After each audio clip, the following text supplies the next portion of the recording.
I don't take a ton of photos of mushrooms, but I do enjoy this type of photography, especially in the morning.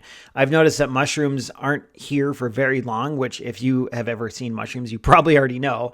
It's one of those things that I learned like much later in life than you would think I would.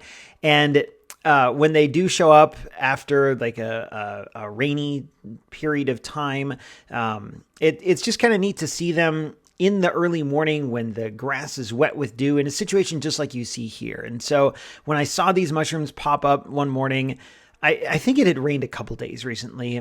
At first I didn't think much of it, but then I was like, you know what? I'm going to go and take my macro lens out and see if I can get a good picture of these before the sun gets too high. So that's what I ended up doing. And I took a sort of a similar photo a while ago where there was two mushrooms in it. It's linked to on the blog. And in that one, I used a bit of like focus stacking where I took a couple images and then combined them in Photoshop.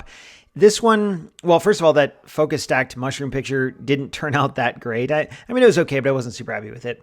And this one, I didn't do focus stacking at all. It's just a picture of a mushroom with another one in the background. And then you can see all those little touches, like the dew drops on the piece of grass on the left. And then the cap of the mushroom really sharp, but then the stem is like totally blurry. And then you see the other mushroom in the back. So all these other things, they combine to make an interesting image. What I found kind of compelling about this was sort of the photography angle, like the technical side. I shot this at f11, and this is on my macro lens. So it was 105 millimeters at f11, and I'm still kind of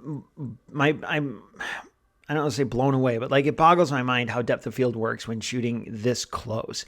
I don't know how far I was in terms of like inches to the mushroom, but f11, like that's a pretty small aperture, relatively speaking, and yet the depth of field is so shallow. I tried a couple shots at even wider apertures like I think f8, maybe f5.6, and it was just unusable because the depth of field was so shallow. I probably could have stopped down even more, and it might have got a better result. It almost looks like the top of the mushroom is photoshopped in because everything else is so blurry. So I think if I were to redo this, I would adjust the aperture even smaller just to make it look less artificial, even though nothing about this actually is artificial. In the end, this is a fun photo to take and a cool reminder that you don't have to travel very far for an interesting image.